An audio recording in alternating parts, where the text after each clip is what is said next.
Olá, alunos do 8º ano, tudo bem? Espero que sim. Professora Vanessa, eu vim ministrar para vocês a aula dando sequência ao nosso conteúdo. Hoje nós vamos iniciar o capítulo 3, a forma da arte. Então eu preciso que vocês peguem o livro na página 28, ok? Na página 28 nós temos a representação de duas formas. Dois sofás diferentes, tá? Nós nos atentamos ao designer deles, como ele foi feito, mas eles têm duas funções diferentes. O primeiro, aquela função tradicional de uma pessoa sentar, conversar com a família, assistir uma TV, às vezes até tirar uma sonequinha. E o segundo já tem uma função mais questionadora. Por que questionadora? Porque é um sofá feito de cactos, certo? Tem uma forma bem desafiadora. Quem gostaria de sentar no sofá de cactos? Então a arte, ela tem essa função, tá? De nos questionar, de nos motivar, de nos emocionar, certo? Então tudo ao nosso redor tem uma forma, que seja um sofá tradicional e que seja um sofá feito de cacto, mas tem uma forma. Pensa você agora, onde você está? Está sentado numa cadeira, tem uma forma, tem a mesa, tem uma forma, a televisão tem outra forma, o sofá, outra forma, a sua cama, guarda-roupa, geladeira, fogão, tudo tem uma forma, certo? E aí, a partir de a gente perceber essas formas, que é possível a gente encontrar nos objetos, a gente parte para essas duas imagens aqui. Na arte, a gente pode trabalhar a forma de duas maneiras. Primeiro, a figurativa, que seria essa imagem aqui, e a abstrata, ok? Na figurativa, a gente consegue perceber com muita perfeição que é uma pessoa, que é uma mulher, segura um bebê, tem a forma bem definida, a gente tem como comparar com a realidade, a gente consegue identificar. Então isso aqui é uma arte que inclusive foi feito na época do Renascimento por Rafael, é um artista renascentista que eles valorizavam muito o humanismo da pessoa, ok? Nós já temos aqui uma arte abstrata. Normalmente, quando o aluno faz aquele desenho, e nem ele sabe o que é, ele fala assim, professor, eu fiz uma arte abstrata. Por que ele diz isso? Porque normalmente as imagens da arte abstrata são imagens indefinidas. A gente não tem como fazer nenhum tipo de comparativo com alguma coisa da nossa realidade. Eu não posso dizer que isso é uma borboleta, não posso dizer que é uma casa, uma pessoa, não tem ligação nenhuma com a nossa realidade. Eu não consigo identificar um objeto, por exemplo, nessa imagem, ok? Aqui, as formas geométricas e a arte. Então, lembra que eu citei dos objetos da nossa casa, que normalmente tem uma forma? Televisão tem uma forma, então a forma dela se assemelha muito ao quê? A uma forma geométrica retângulo, ok? Então aqui nós temos algumas representações. Nós temos o cookie, que tem uma forma muito semelhante com a de um círculo.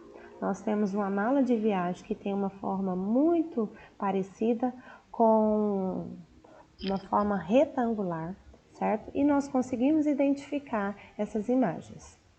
Aí nós temos aqui embaixo uma obra de Kandinsky. Kandinsky, ele utilizava também formas geométricas, tá vendo? Tem círculo, triângulo, a gente consegue ver linhas transpassando a imagem, mas eu não posso dizer que isso aqui, por exemplo, seja um céu, uma paisagem, uma pessoa, porque não tem uma forma definida, entendeu? Isso aqui tudo parte da imaginação do artista. Vamos para a próxima página. Aqui, nós temos duas obras aqui. Nós temos de Picasso, essa obra aqui cubista, Mulher que Chora. Picasso vem de um movimento em que ele fragmenta a imagem. Ele fragmentando, ele tenta trazer todas as imagens, todos os ângulos da pessoa para um lado só, certo? Então, ele traz essa questão da angulação. Então, por exemplo, se a pessoa está de perfil, normalmente a gente conseguiria visualizar somente um olho, no caso aqui a gente está vendo os dois. Então, a gente consegue ver essa geometrização, algumas partes aqui a gente consegue ver que tem formas geométricas, tá? Então, isso aqui é uma imagem do cubismo. Aqui já é uma imagem renascentista, a gente já consegue identificar perfeitamente o que seria, tá? Pietà. Então, só que se a gente for medir aqui, ó, se assemelha a uma forma triangular, certo? Então, é uma característica também dessa obra, ok? Para saber mais, os desenhos figurativos são iniciados a partir das funções de formas geométricas. Quando você era criança, a tia lá da educação infantil falava assim, vamos fazer o papai e a mamãe. Normalmente você fazia um círculo grande por a cabeça, depois fazia dois círculos menores no rosto, e aí fazia um triângulo embaixo ou um retângulo e puxava os pauzinhos para fazer os braços e as pernas, tá? Então isso aqui é uma lógica dos desenhos de criança. Mas pensando nos desenhos figurativos, a gente pode iniciar eles da mesma forma, utilizando formas geométricas diferentes. Então, por exemplo, nessa do elefante, nós temos um retângulo, então cada etapa você vai acrescentando formas diferentes. Então, primeiro retângulo, depois você acrescenta círculo, retângulos menores, depois triângulo, e vai acrescentando detalhes até chegar no resultado final, que seria esse número 5. A mesma coisa aqui desse carro de corrida. Nós temos aqui o número 1, que é um retângulo também, ele foi dividido ao meio, e aí foi acrescentando círculos e foi modelando até chegar no resultado final, que seria o número 5, correto? É a mesma coisa quando a gente vai fazer o desenho de uma casinha. Quando a gente vai fazer o desenho de uma casinha, o que a gente faz primeiro? A gente faz o triângulo, que seria o formato do telhado. Depois a gente faz embaixo do triângulo.